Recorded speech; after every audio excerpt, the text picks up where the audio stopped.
Hi, family. I'm so glad you're here. May is Stroke Awareness Month, but we should be aware of it all year long.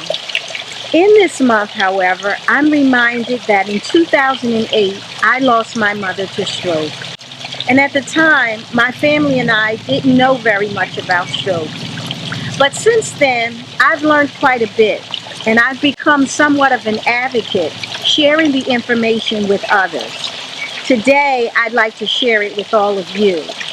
So take a few minutes to listen and learn something that could save not just your life, but the life of someone else.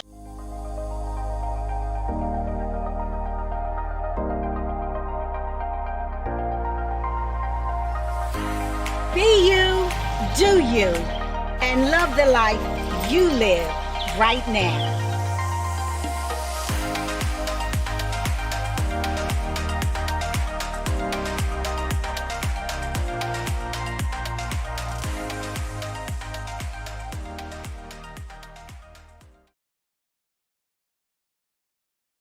So let me start by saying I have no medical background. I am no authority. I'm simply sharing some information that I researched and learned since my mother's death.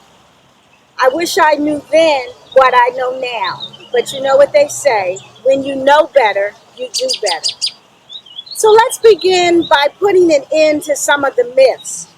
Stroke doesn't happen in the heart. It happens in the brain.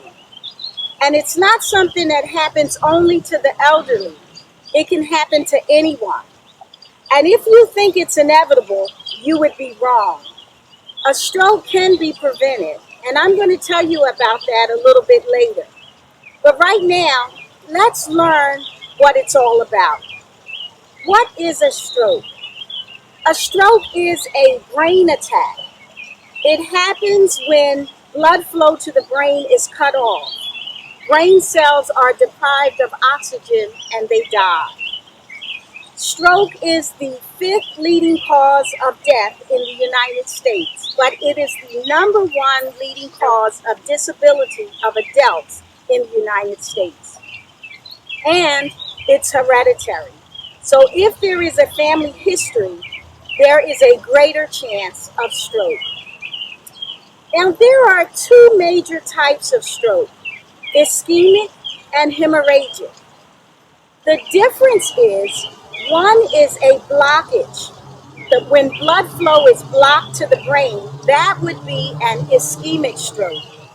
The other is when blood spills into the brain from a burst or an aneurysm or a weakened vessel. That would be a hemorrhagic stroke. Ischemic is more common, hemorrhagic more severe. Now, there's also something called a TIA, or a transient ischemic attack, otherwise known as a mini stroke. TIAs happen when blood flow to the brain is cut off temporarily, usually causing stroke-like symptoms for no more than a period of about 24 hours. Now, TIAs normally don't cause any permanent damage, but they are definitely not to be ignored, because a TIA can be a warning sign that a larger, more severe stroke is somewhere down the line. Now, how would a stroke affect us should we have one? If the stroke happens on the left side of the brain, it's going to affect your movement on the right side. It's also going to affect all of those things controlled by the left brain, like your reasoning skills, your math skills. It's going to affect your language, both written and spoken. Now, if the stroke happens on the right side of the brain, it's going to affect your movement on the left. It's also going to affect all of those things controlled by the right brain, your insight, your music and creative skills. So whether it happens on the right or the left, it can be devastating. So now, what are the risk factors of a stroke? Well, there's high blood pressure, high cholesterol, diabetes, if you have AFib, stress, but also smoking and excessive drinking. These are all possible causes of stroke. So how do we prevent it? Well, the first thing we need to do is we need to reduce or eliminate any of those risk factors that I just mentioned. Another way to prevent stroke is something we already know. We want to eat healthier, we want to exercise, and we want to see our doctor on a regular basis. Now, should you spot or suspect that someone is having a stroke, you need to know the signs.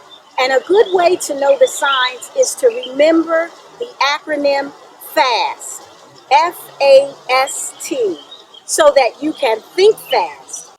F is for face. You want to check to see if the person's face is drooping on one side. A is for arm. Can they lift their arm or does it drift downward? S is for speech. Is their speech slurred? You want to check and see if they can communicate with you properly. And T is for time. Time is of the essence. You want to call 911 and you want to get that person to the hospital as soon as possible. Time loss is brain loss. If they get to the hospital in time, there is a medicine that can be administered that will make the difference between life or death. So you want to remember to think fast. Now, should you want more information on stroke, you can contact the American Stroke Association at www.stroke.org, or you can contact the Center for Disease Control at cdc.org/stroke. Now, will you do me a favor and share this video? I'm not asking for likes. I'm not asking for you to subscribe. I just would like to get this information out to as many people as possible. Thank you.